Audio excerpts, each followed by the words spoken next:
Bien, témoignage savoir et comprendre sur RMC le matin. Nous retrouvons Benoît Ebel, commandant de police, spécialiste des armes au syndicat de police Synergie Officier. Benoît Ebel, vous êtes là?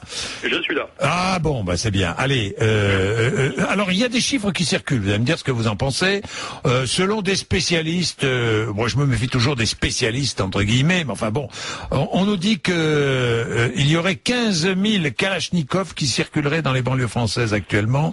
Qu'est-ce que vous pensez de ce chiffre? C'est un marché gris, donc c'est un marché qui n'existe pas. Donc effectivement, donner une estimation chiffrée est un peu délicate. Maintenant, il est vrai que depuis quelques mois, on assiste à une recrudescence des délits et puis des crimes avec ce type d'armes. Donc s'il y a une recrudescence, c'est qu'effectivement, il y a un marché, une filière qui doit être active en ce moment. Il y aurait plusieurs millions d'armes qui se trouveraient illégalement en France. Vous le croyez ? Alors, millions d'armes illégalement en France. En France, nous avons une réglementation qui est très stricte et très draconienne. Effectivement, il y a des armes qui circulent sous le manteau. Mais aujourd'hui, ce qui est inquiétant et préoccupant, je dirais, c'est l'arrivée massive de ces armes d'assaut sur le marché parallèle. Alors, il est évident que les événements d'Afrique du Nord, je pense, ont contribué largement à alimenter ce marché, puisque depuis quelques mois, on note quand même une recrudescence de l'usage de ces armes d'assaut. Oui. Vous pensez que ces armes qui sont longtemps venues des Balkans, hein ? Tout à fait. Notamment les Kalachnikov. Tout à fait, puisque c'est une arme qui a été fabriquée à plusieurs dizaines de millions d'exemplaires dans tout l'ex-bloc de l'Est, oui. Et qui à une époque venait par des filières dans l'espace Schengen, effectivement directement du bloc de l'Est, mais aujourd'hui je dirais que ça viendrait plutôt de l'autre côté de la Méditerranée. Maintenant, tant qu'on n'aura pas appréhendé les auteurs de ces crimes et qu'on n'aura pas, je dirais, saisi une de ces armes, on ne pourra pas identifier clairement la filière. Oui, vous dites des caisses entières ont traversé la Méditerranée, hein, venant d'Afrique du Nord, de Libye notamment.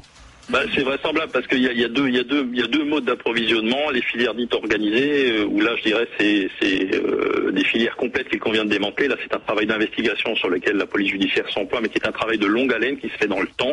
Et vous avez après ce qu'on appelle les fourmis, qui sont des passeurs individuels qui passent quelques armes dans le coffre de leur voiture.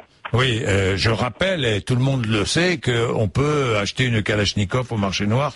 Et vous dites ça aussi, entre 500 € pour une arme de moyenne qualité et entre 1000 et 2000 € pour une arme venue des pays de l'Est qui serait de très bonne qualité, c'est ça ? Oui, la fourchette des prix, c'est un peu comme une voiture. Si vous voulez, il y a une cote en fonction de l'usure, donc le kilométrage pour une voiture, en fonction du nombre de coups tirés sur une arme. Mais là, il faut déjà être quand même, je dirais, quelqu'un d'avisé, de formé, pour faire la différence entre une arme bien usagée et une arme quasi neuve. Si c'est une arme qui sort d'arsenal, évidemment, le prix sera beaucoup plus élevé. Oui, Benoît Ebel, il est évident que si on met un coup au trafic, on aura moins de règlements de compte avec de telles armes. Cela dit, il y a d'autres armes, hein. Il n'y a pas que les Kalachnikov, hein. C'est clair. Mais aujourd'hui, on sent que ces armes sont plus facilement accessibles à une forme de délinquance, en l'occurrence les trafiquants de drogue, accèdent aujourd'hui à ces armes beaucoup plus facilement, et c'est vrai que c'est inquiétant. Oui, avant, un voyou se servait d'un fusil de chasse. Le fusil de chasse a toujours eu des adeptes. Bon, aujourd'hui, je dirais que c'est un peu dépassé. Ces gens-là ne cherchent pas, ils cherchent en fait la grosse capacité de feu et des armes tirant par rafale. Oui. Qui sont des armes qui sont inaccessibles au grand public, je tiens à le rappeler, puisqu'aujourd'hui la réglementation est vraiment très stricte là-dessus. Bien, merci à vous Benoît Ebel, merci.